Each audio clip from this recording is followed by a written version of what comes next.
Well, we're moving on. I'm going to leave the Greeks behind. I mentioned a documentary that I would tell you about. The one I was looking for, and I could not find it. It was called Master Builders. I found Nova Master Builders, a whole series, but I couldn't seem to find the one I really wanted. There was a documentary. I always like to show a chunk of that to the students because a guy studies, it discusses Greek architecture and then goes to Roman architecture and then compares that to what was going on with the Gothic cathedrals and actually ends up coming down rather hard on some modern architecture. And the point that I liked about that is that the builders, at least in the Gothic cathedrals, they were not architects really, they were builders. They didn't draw a plan and then build the building, they learned from their material. Well, in any case, Engineering an Empire, though, that's a very, very good series that's come out, and you just, you know, I could use the whole thing really for my purposes. The part on the Greeks, there's part on the Persians, and particularly the part on the Romans. I'll mention it again tomorrow. All right, anyway, we're in the classical period. I think this is letter H, it's the, or G, the Sumerians, Babylonians, Phoenicians, ancient Egyptians, the Hebrews, the Greeks, the Romans, A, B, C, D, E, F, G, G. Yeah, Romans. So in a section of your notes, 18, page 18 point, who knows what, there it would be Romans. Now, I'm going to go very quickly through the Romans. I just choose to do so.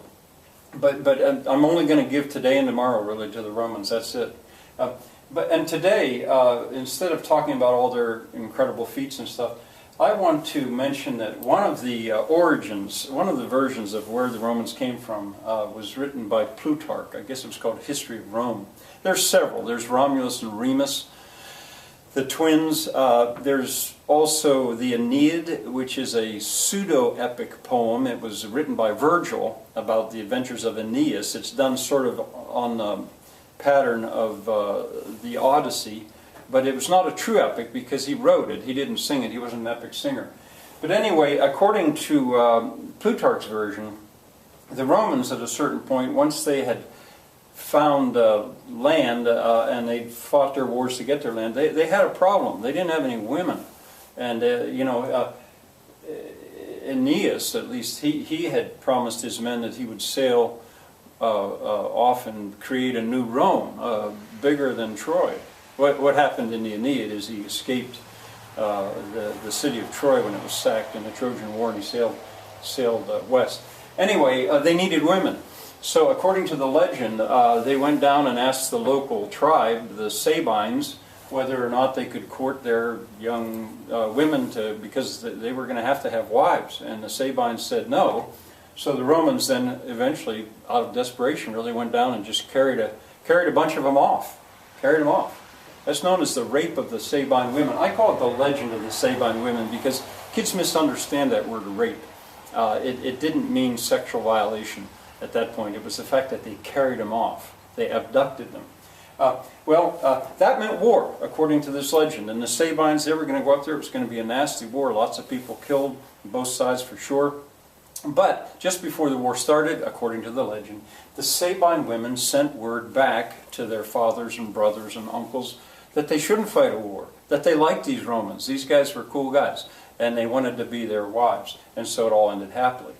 Well, that legend, maybe not all that important, but it's useful to me because that legend was adapted into a short story by Stephen Vincent Benet, and I think he called it The Sabine Women or something like that. The short story is not so famous. But Stephen Vincent Benet was an American poet of about 100 years ago. But that short story then was adapted into a very successful Broadway musical called Seven Brides for Seven Brothers, which was then made into a movie, maybe 1954, I'm not sure. And in it, you see it's an adaptation. It's the same story, but it's put in a new setting with new character names and stuff. Seven brothers that live up in the mountains. The oldest brother, Adam, he gets a wife the right way. Goes down to town, but there weren't very many women out in Oregon at that time. Women were scarce. And the boys, they get in a fight when they're down. They go to a barn dance. hoping that they can get wives too, but they get in a fight and they're run out of town, they're not allowed to ever come back. So they have no chance of getting wives. So they get down and just carry their girlfriends off. And, you know, I like to point out to the kids, you know, that's called kidnapping. You can get executed for doing something like that. But somehow in the movie it works, because they carry them up, they take them up to the mountain, there's an avalanche, blocks the pass, they have to stay up there all winter. Millie, the first wife, she's really put out with them, makes the boys all sleep in the barn that winter, like me. And but by spring, the girls have fallen in love with the boys, and so when they go up to lynch them, the girls all convince their fathers that they can't, because one of them, they have babies, which they don't. It's Millie's baby. Well, anyway, I don't mean to tell you the whole story. You should go find it. It's fun. Howard Keel is the bass. He's good singer. Anyway, when I would use this in class, and I devote a good bit of a class period to it, I would show them the dance. I wanted to make sure they got to see that dance. It was of some importance historically in films of dances. They were ballet moves, but with guys in lumberjack boots. And I like for them to see the barn raising right after the dance and the fight that breaks out. The music's the same in a way. It's all still the dance. As a matter of fact, one of my memories of this is coming out of the drive-in theater in the 1950s. My dad was, there were 5 of us kids, and we sat in the station wagon watching it. But I remember coming out, Dad saying, "Boy, that was a really good fight." And as a little kid, I thought, a good fight? How can you have, now I'd call that a oxymoron, I guess. How could you have a good fight? You're not supposed to fight, but he thought that was a good one. All right, I like them to see that, but I mostly like to make sure they get to hear the song Sabine Women.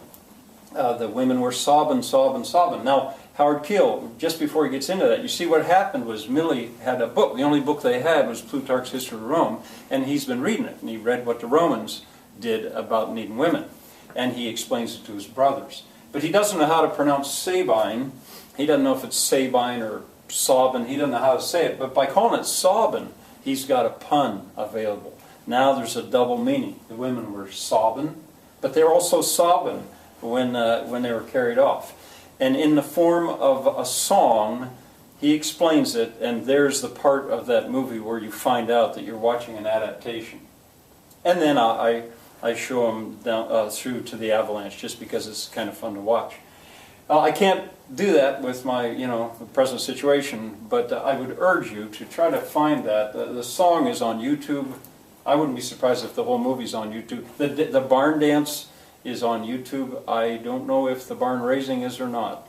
Probably it is. So that's what I want to do with the Romans today.